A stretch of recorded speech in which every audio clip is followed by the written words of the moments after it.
반갑습니다. 지난 시간에 참 뜨거운 감자인 이 조단, 단에 대한 얘기하고 또 새 회규, 대준사님께서 대준사님 당대 때 3번 회규가 만들어지는데 두 번째 회규죠. 첫 번째가 7부제, 두 번째가 2원 10부제, 세 번째가 1원 5부제예요. 근데 이제 두 번째 2원 10부제를 살펴봤어요. 그때 여기에 이제 다음에 종법사가 등장하죠. 야, 이때 이제 종법사란 말이 등장하는 거예요. 처음부터 종법사가 등장한 게 아니에요. 이때 원기 16년이죠. 원기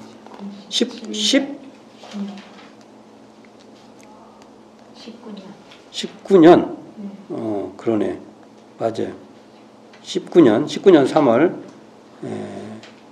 이때 이제 정식으로 돼가지고 종법사가 이제 명칭이 등장하고, 여기 종법사에 대한 규정이 있어요. 회규에 어떻게 되냐면 도리에 정통하고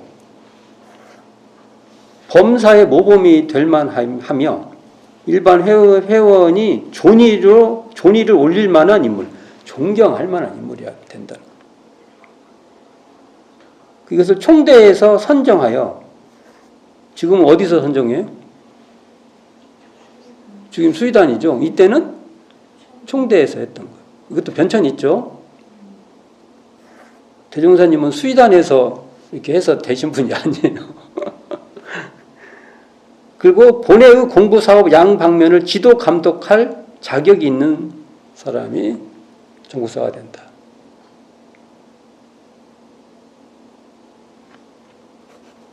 대종사님이 계셔서 그렇게 아마 이런 그렇게 크게 생각을 못했었을 것이라고 저는 생각해요. 이때 당연히 대종사님 다 하시고 그랬겠지. 자, 오늘은 1086조 4 일원상 봉안과 교무의 훈련, 이 부분을 좀 나가볼까 합니다. 자, 봉독해 보겠습니다. 원기 20년 1935년 15를 더하면 35 나오면 1935년이죠. 4월에 이게 양력으로 보여요. 여기는 또 양력 4월 28일로 보이는데, 이게 여기에 음력 양력 문제가 좀 심각해요. 이걸 새로 아마 하면은 이게 좀 요 문제를 조금 표기를, 음력이 음력, 양력이 양력, 이 표기를 해야 될 겁니다. 익산총부 대각전이 준공되고, 대각전이 준공됐다는 거죠. 그 정면 불단에 신불 일원상이 정식으로 봉안되니 이는 새 회상이 신앙의 체계를 확립하여 종교의 체계를 완전히 갖춘 또 하나의 중대한 사실이다. 야, 이게 정말 중요 사건이죠. 우리는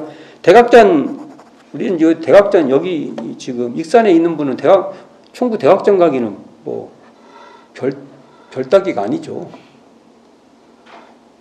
마음이 없으면 안 가지지. 근데 가려고 생각하면 일도 아니죠. 근데 거기에 중요한 것이 이 일원상을 봉안했다는 거예요. 대각전에서 특징이. 근데 여기 보면 원래 이게 그 기록에 보면 이공주 선진이 쓴 그 당대 때 그래서 감상으로 쓴 시가 있어요. 긴 가사체 시인데 여기 보면 사은위패라고 돼 있어요. 사은위패. 일원상이라고 안 돼 있어요. 사은위패. 위패라는 말을 어떻게 이해하실 거예요? 위패하면 우리 돌아가신 분들 보면 이렇게 위패, 이렇게. 그 다음에 우리 저기 보면 종묘에 가보면은 이렇게 위패를 모신다고 하잖아요.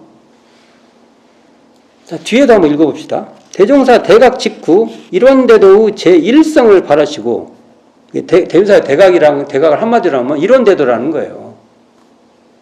원기, 둥근 깃털, 일원 등의 어귀 사용과 함께 일원상을 그려보신 바도 있었으며, 일원상 어디서 그랬냐면 금산사 송대에서도 그리시고, 저하고 한번 가보셨죠? 원래 뒤 안 가보셨나?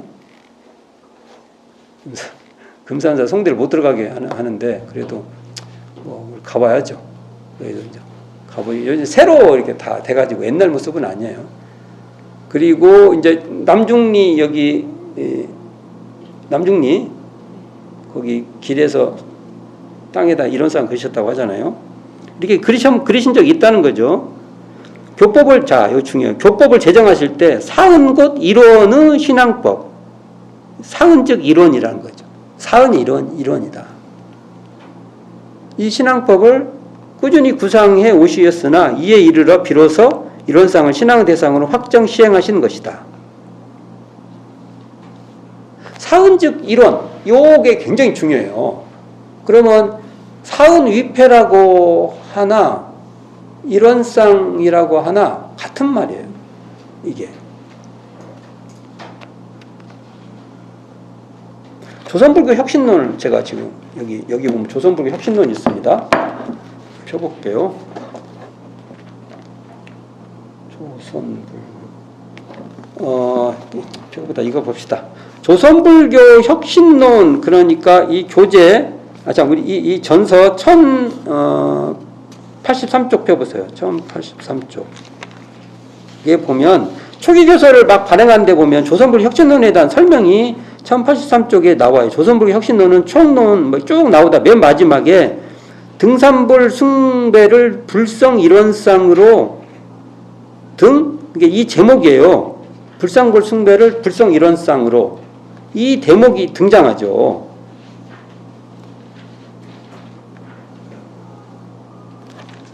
그래가지고 이 이론상 신앙법과 이론상 조성법이 비로소 나타나 있다. 여기에 이제 등장하는 거죠.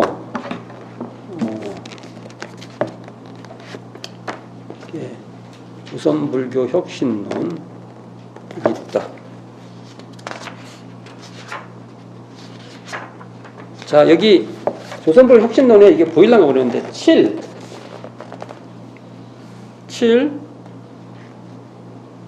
등상불 숭배를 불성 이론상으로 이렇게 등장해요. 조선불교 혁신론에 쭉 있는데 7번째 등장한다면, 그리고 중요한 것은 이 뒤에 불성 이론상 조성법 이렇게 등장해요. 조성을 이렇게 해라 하고 명시되어 있어요. 여기 보면 어떻게 이렇게 해서 이론상 이렇게 돼 있죠. 여기를 보면 색깔도 나와요.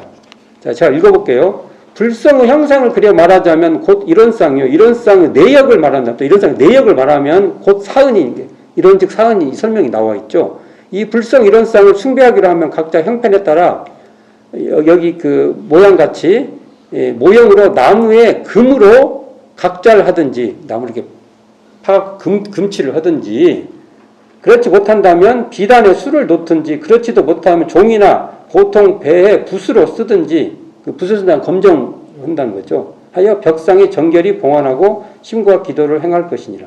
나도 처음부터 우리는 원래 검정색으로 해라는 건가 봤더니 금으로 해라고.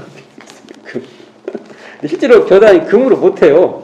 이렇게 써놓고도 다 우리 초기 교단에 나와 있는 이론상 보면 다 먹으로 검정색으로 다 돼 있죠. 원래 동양에서 금이라는 것은 단순히 비싸서 그런 게 아니라 검정 것과 금은 한 계통으로 봐요. 그윽하다 할 때는 검정색으로 본 거고요. 그것이 이렇게 그대로 발현되는 것은 금색 이렇게 찬란하잖아요. 그렇게 본 거예요. 그런 개념으로 이해할 필요가 있고요. 자, 여기서 봅시다.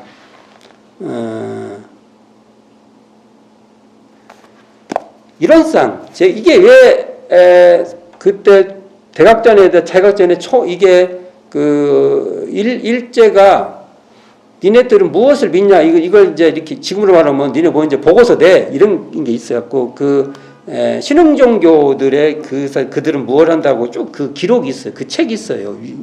유사종교를 알고 있는데 그것도 좀 번역을 할 필요가 있다고 저는 보는데, 그 책에 보면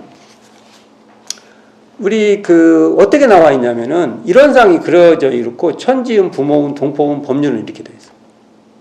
이론상을 그리고 여기에 수식어로 붙이는 것이 어떤 것은 없는 것도 있고 어떤 것 쓰는, 그러니까 그것을 보는 입장에 따라서 우리가 지금 잘 알고 있는 것도 이론상을 그리고 사은의 번호는 열애의 불성 이렇게 써진 것도 있고, 근데 저는 좋아하는 것이 이런 상 그리고 천지음, 부모음, 동포음, 법률 이렇게 써져 있는 게 더 우리에게 더 타당하다고 저는 봐요. 근데 요걸 보는 각도에 따라서 사은 위패라고 볼 수도 있고 이런 상 위패라고도 볼 수 있고 위패라는 말이 참 중요한데 당대의 그 시대에는 위패가 위력이 있었어요. 위패. 그러니까 이런 쌍도 위패 안에다 모시는 거죠. 그래서 지금 총부 대각전에 가보면은 이런 쌍이 위패 안에 있죠. 바깥에 이렇게 판으로 돼 있죠. 이게 위패예요. 위패 형상이에요. 위패 형상. 그러다가 미술하고 똑같아요. 미술도 나중에 가면 이렇게 추상화되어서 그 빼버리거든요. 그러니까 위패가 지금은 탈락되고 이런 쌍만 딱 이렇게 있는 거죠. 이때 당대는 뭔가 모실 때는 위패라는 개념이 있죠. 위패가 소중하니까. 성스러운 거예요. 위패가. 지금 기독교로 말하면 십자가 같은 그런 어떤 하여간 이게 우리는 위패라는 것은 굉장히 좋은 이렇게 그런 거예요. 그러니까 이렇게 되어 있는 건데 지금은 이제 이런 위패 형식이 탈락되죠. 탈락되고 이런 쌍을 모시면 되는데 이런 쌍 즉 사은이다. 그러니까 사은 위패라고 해도 상관이 없고 이런 쌍 위패라고 상관이 없고 그래서 이런 조성법 이게 이제 형성이 되지요. 이게 원불교사에서 굉장히 중요한 거죠. 자 이어서 이듬해 9월에 초량교당 그래서 이제 지방에서 다 이렇게 모시기 시작한 거죠. 12월에 영산 대각전 신흥교당 그 이듬해 원기 22년 3월에 용신교당 가보셨어요? 김제에 있어요. 그다음에 원평교당 가보셨죠? 신축하면서 다 그러니까 용신교당, 원평교당, 그다음에 신흥교당, 초량교당, 영산 대각전 이런 것은 대전사님 당대 때 초기 교단의 교당들이에요. 중요하죠. 뒤이어 모든 교당도 일제히 불단을 신설하여 이런 쌍을 봉안하게 하시는 동시에 혹은 설법 혹은 법문으로 이론의 종지를 더욱 천명해 오시다가 원기 23년 1938년 11월 동선에서는 신불 이론상의 봉안법을 정식으로 제정하여 선포하시고 이때 이게 지금 회보 49호에 신불 봉안에 대하여라는 그 교무부에서 이렇게 쓴 글이 게재돼서 이 신불 봉안을 해라는 거죠. 이게 나오고 대종사님도 이 회보 49호에 신불 이론상 내역급 서원문을 직접 쓰신 것을 발표하죠. 친제 발표하셨다. 자, 이론상의 수식어로 이론상이 뭐냐? 이건 신불이다. 마음부처다. 지금은 법신불 이론상 이렇게 되죠. 근데 초반에는 신불 이론상. 저는 신불 이론상이 훨씬 호감이 많이 가요. 정서상체가.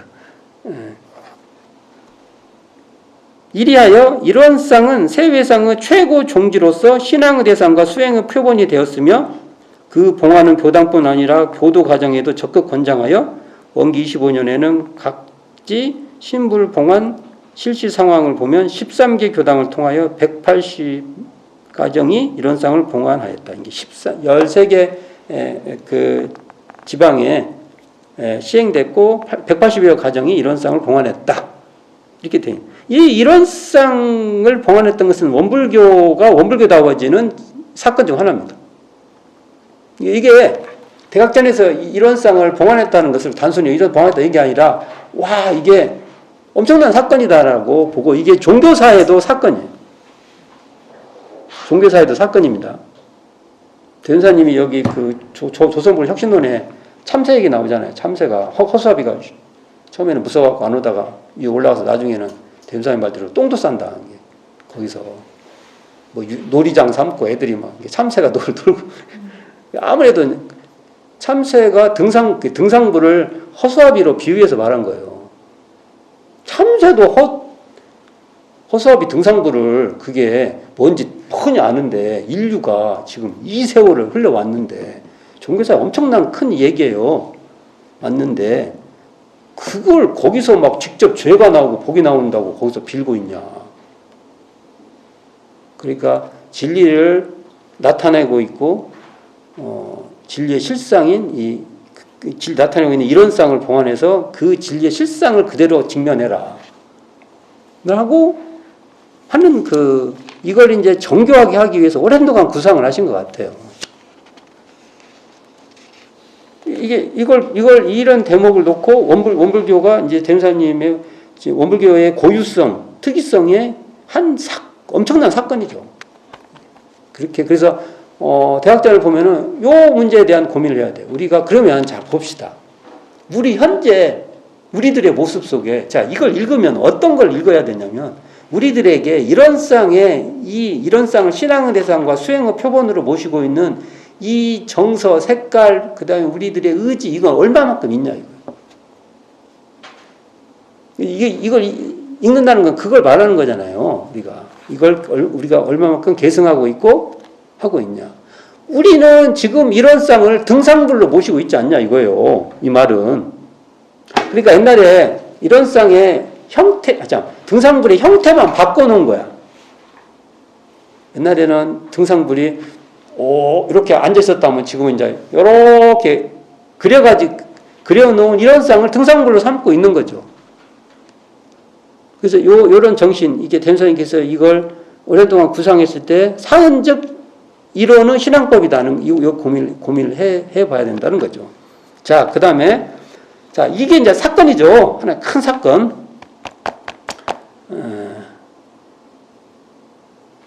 대각전, 총부 대각전 가면 방생 이론상 이건 정말 우리가 읽어보고 또 읽어보고 고민하고 해야 될 내용이라는 거죠. 그리고 나서 이제 또 두 번째가 한편 원기 23년 1938년 11월 21일 나오는데 이게 아마 오류일 겁니다.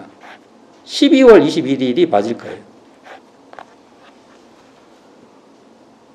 왜냐하면 초기 기록에도 11월도 나오고 막 그랬는데 기록을 전부 다 종합을 해보면 이 기록이 종합을 다 해보잖아요. 그러면 우리 수사관들이 이렇게 여러 가지 이렇게 해보면 그래도 뭐 이렇게 좀 가려져요. 근데 12월 20일이 맞을 것 같습니다. 저는 12월 21일로 봅니다. 그리고 재밌게도 우리가 이번에 폐기됐던 전서에도 여기를 12월 20일로 고쳤더라고요. 저같이 본 거예요. 12월 10일이 맞을 것이다. 본 거죠. 얘는 세회상 처음으로 교무강습회를 개최하고, 자, 봅시다. 앞에, 어디 나오죠? 1070쪽 보면은 훈련법의 발표와 실시해서 대종사님께서 계속 정기훈련을 계속 시행했어요. 자, 그래서 참, 이거 이제 구분해 볼 필요 있습니다. 제발 잘 들어보세요. 대종사님이 돌아가실 때까지 총부 정기훈련을 계속 하세요. 빠짐없이. 19년간. 그러니까 연도로 하면 18년이죠. 그러면 두 번을 하면 36회 정도 되죠. 빠짐없이 하십니다. 기록이 확인할 수 있는 거 있고 기록이 확인이 안 되는 거 있고 그래요. 왜냐하면 우리 현재 초기 간행물이 어떨 때는 중지돼요. 여러 조건 때문에. 그러니까 그 기록이 얼마나 중요해요. 나머지 기록돼 있으니까 알죠, 우리가. 기록 안 돼 있는 것은 이제 다른 거, 뭡니까? 다른 때 뭔가 돌아가셨을 때 뭐죠? 이분이 뭐 했다, 언제 뭐 했다. 거기에 이렇게 등장하면 또, 이때 했구나. 알 수 있는데, 여러 조건으로 보면 다 하셨을 것으로 추정이 돼요. 그게. 자, 근데 여기서, 대종사님께서 총부죠. 익산 총부에서 동화선 형식의 정기훈련을 쭉 진행을 하셨어요.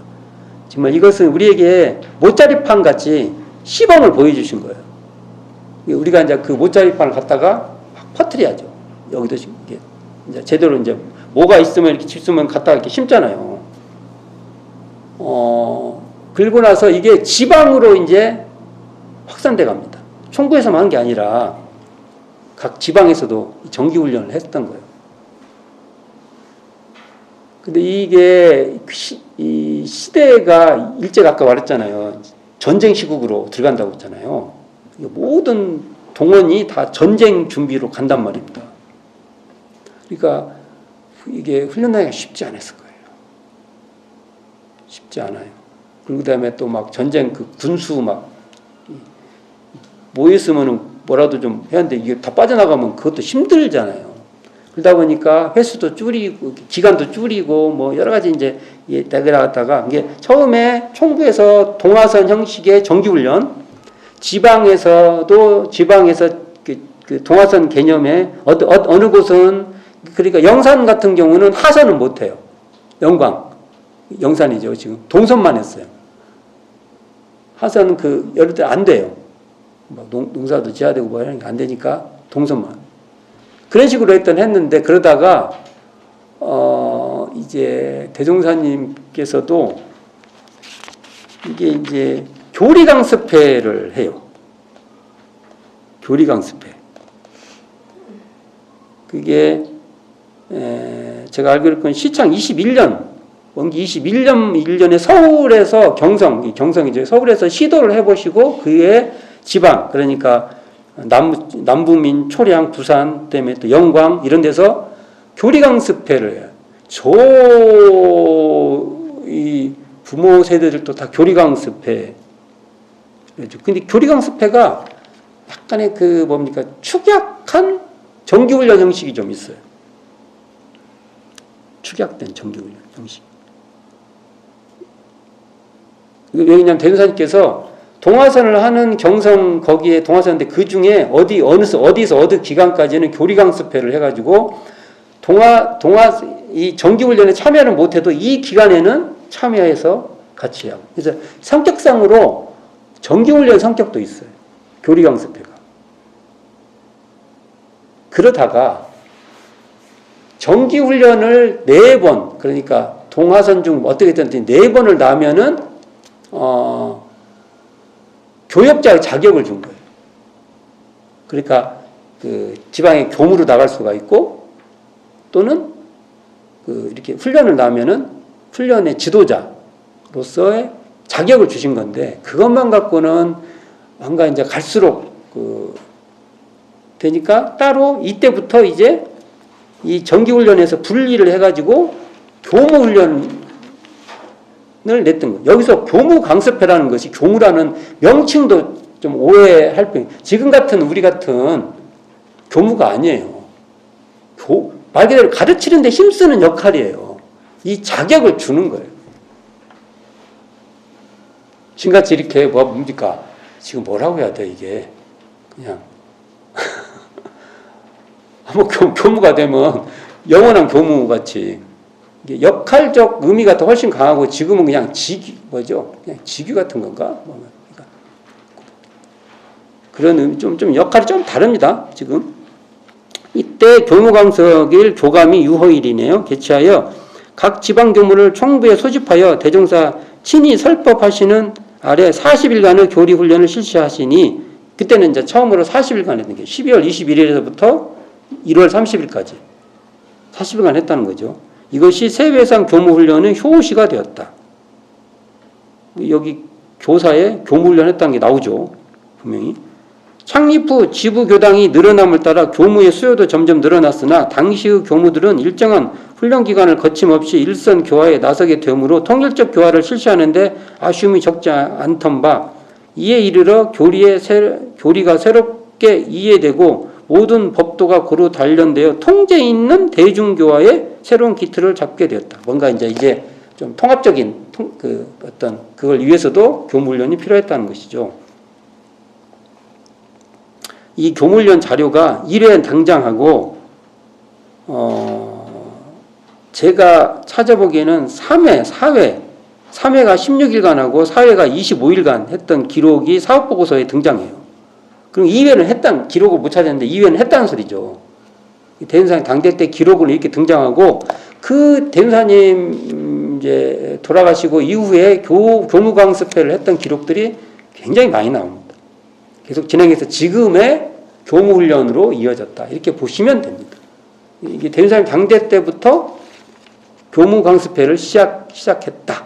그래서 정기훈련의 성격이 여기서 지금 논의되면 정기훈련, 아까 같이 동아선 형식의 정기훈련, 이것이 총부에서도 하고 지방에서도 하고, 그 기간도 막 밀렸다 줄였다 이렇게 되는 거예요. 그 상황에 따라서 했고, 그 다음에, 이 그 교리강습회, 이게 안 되니까 그걸 이제 교리강습회 형성도 정기훈련의 성격이 있다. 그리고 이 전에는 이 교무를 양성하는 것도 그냥 같이 통합적으로 이 동화선을 남은 사람들을 했댔는데 이제 이때부터 그러니까 원기 23년부터 교무강습회라고 따로 이렇게 시행이 됐다. 이게 이제 이렇게 시행이 원불교 문화가 된 거예요. 이게.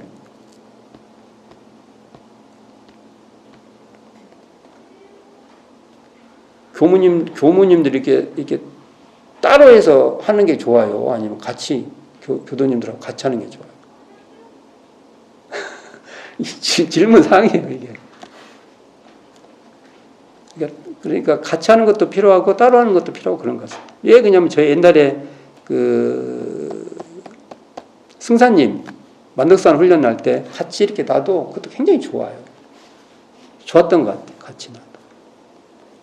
이러면은 여기 이렇게 이제는 처음에는 통합 같이 했다가 나중에 독립시킨 거죠. 그러면 이게 독립도 좋고 독립해서 하는 그 역할 여기 나오잖아요. 필요하죠. 좋고 같이 또 훈련하는 것도 또 필요하지 않나 하는 생각을 해보게 됩니다.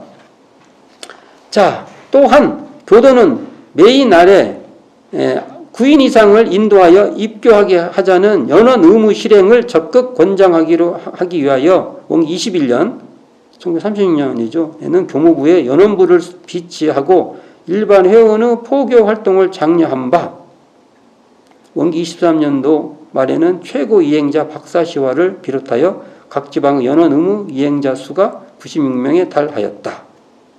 연원 의무 우리가 사정의무에서 연원 달기 이런 거 하죠. 이게 생각보다 역사가 깊다. 자, 여기 포교 나오죠? 포교가 단활동으로 한 게 아니에요. 단활동 초기 교단에 주무 순교 역할이 쭉 등장합니다. 순교 굉장히 많이 등장해요. 그걸로 포교했어요. 순교란 게 순교. 돌아다닐 그래서 가르칠 교, 순교, 돌아가실 순교가 아니고, 순교라는 게 아니라, 순교당했다, 뭐, 그게 아니고, 이렇게 순회, 이렇게 하면서 하는, 그래서 박사시한 이런 분들은 그냥 적이 없이 막 이렇게 돌아다니면서나 엄청난 많은 사람들을 순교를 해요. 제가, 원불교 남도와 만나다는 책에서도 박사시아님이 순교했던 두 사건이 나와요. 고시 가문들 순교하고 지금 잊어먹었다. 광주에 무슨 병원인데 그 집안을 순교하는 것도 이분 이렇게 적이 없이 돌아다니면서나 다 순교를 했던 거. 그래서 순교와 포교 관계는요. 사실은 초기교단을 보면 순교 역할이 훨씬 더 커요. 다는 그걸로 분명히 교화가 되지만 이렇게 포교가 되지만 공부를 중심으로 하는 것이었다는 것을 놓치면 안 될 거라고 저는 봅니다. 이걸 성격 구분을 할 때. 그런 면을 좀 생각해서. 자, 이런 사정 의무가 나중에 교단이 이제 이렇게 연원 의무 운동할 때, 등장할 때 같이 항상 봐야 됩니다. 그리고, 지금도 보면은 초기 교단에 보면 연원, 원명부라고 해갖고 이 기록들이 쭉 있어요. 근데 이런 기록들도 여기 보면 연원부 나오잖아요. 연원부. 이런 기록을 충실히 해왔다라는 걸 볼 수 있습니다. 초기교단의 성격이 오늘 본 것 중에 이 연원 의무 실행도 있었고 교무강습회가 있었고 그다음에 일원상 봉안 중요한 봉안의 역사가 있다. 이 의미를 깊게 한번 생각하고 정기훈련에도 우리가 생각한 것 같이 그냥 동화선만 있는 게 아니고 동화선도 총부에서 하는 거 있었고 지방에서 하는 거 있었고 또 그 기간도 그래서 그 동화선 할 때 그 입선자, 성객이죠. 성객의 정식 성객은 들어와서 30일간 다 하는 거죠. 그리고 어떤 사람은 기간을 정해놓고 언제까지 이렇게 기간. 그래서 굳이 이름을 지은다고 하면 기한 성객, 기한을 정해놓고 한 성객이 있었고, 또는 집에서 이렇게 전 시간을 다 참여하지 못하고 일정한 시간만 내왕하면서 자유성객이 있었어요.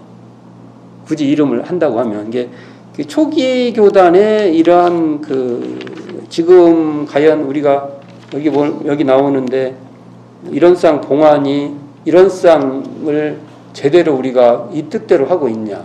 현행 이런 상은 과거에 등상불화돼 있지 않았는가 또 고민해 봐야 되고, 우리 정기 훈련이 사문화돼 버려 가지고 혹시 그러니까 어떻게 됐든 이 시대에 맞게끔 다시 어떻게든지 그 방법을 찾아봐야 되고, 교무훈련이 이 시대에 시작되는데 교무훈련의 역할이라는 것이 여기 보면 통제 있는 대중교화에 기반을 두기 위해서 됐다. 이런 정신들을 한번 논의해 볼 필요가 있지 않나 라는 이야기를 해 봅니다. 지난 시간에 우리가 그 수의단과 종법사 얘기가 나왔잖아요. 종법사는 여기를 보면 정의를 보면 공부와 사업 양방면에 지도 감독할 자격이 있는 사람에서 이게 만약에 된다면 이런 규정도 바꿔야 돼. 만일 종법사는 공부 쪽만 되고 할 수 있어요. 그러면 한다면 이 법규에 대해서 이런 성격 구분을 해야지 그냥 필요에 의해서만 내주고, 그것은 합의를 구하는 거예요. 합의 없이 할 수는 없다는 거죠. 그리고 과거의 전통을 그냥 전혀 논의하지 않고 마지막 회기 때 한번 더 봐야겠지만, 그리고 이 종법사도 그렇고 이 수의단의 기능도 점차적으로 이렇게 뭔가 성격들이 더 커졌어요. 성격이 이게 지금의 수의단의 관점으로 과거의 수의단을 읽어낼 수가 없다. 그러면 이 과거의 수의단의 기능들을 쫙 살펴봤을 때 지금 가장 적절한 수의단의 권한의 정도는 어느 선으로 줘야 될 것인가는 이런 걸 읽어보면, 이 교사들의 읽어보면서 우리가 10사람의 법을 응하여 제일 좋은 법으로 믿을 것이며의 그러니까 집단 연구력. 말했죠. 역사는 있는 걸 그대로 답습하는 게 아니라고. 지금의 우리의 결핍, 특히 결핍, 희망, 그 다음에 서원, 우리 원력, 그런 안목으로 과거와 계속 대화하는 거예요. 문답하는 거예요. 거기서 지혜를 찾아내는 거고, 어찌 보면 그러한 그리고 분명히 그 흐름에는 흘러가는 대체적인 흐름이 있어요. 아무리 자유로운 것 같아도 흐름이 있다고. 그 흐름에 최대한 합의를 구하는 겁니다. 그래서 오불교 교사 읽기가 과거의 읽기도 되지만 지금의 우리의 모습을 읽는 것이 또 된다 라는 걸로, 누구도 이게 답이야라고 줄 수 없어요. 그럴 수도 없는 겁니다. 그러나 논의의 이게 자원은 돼요.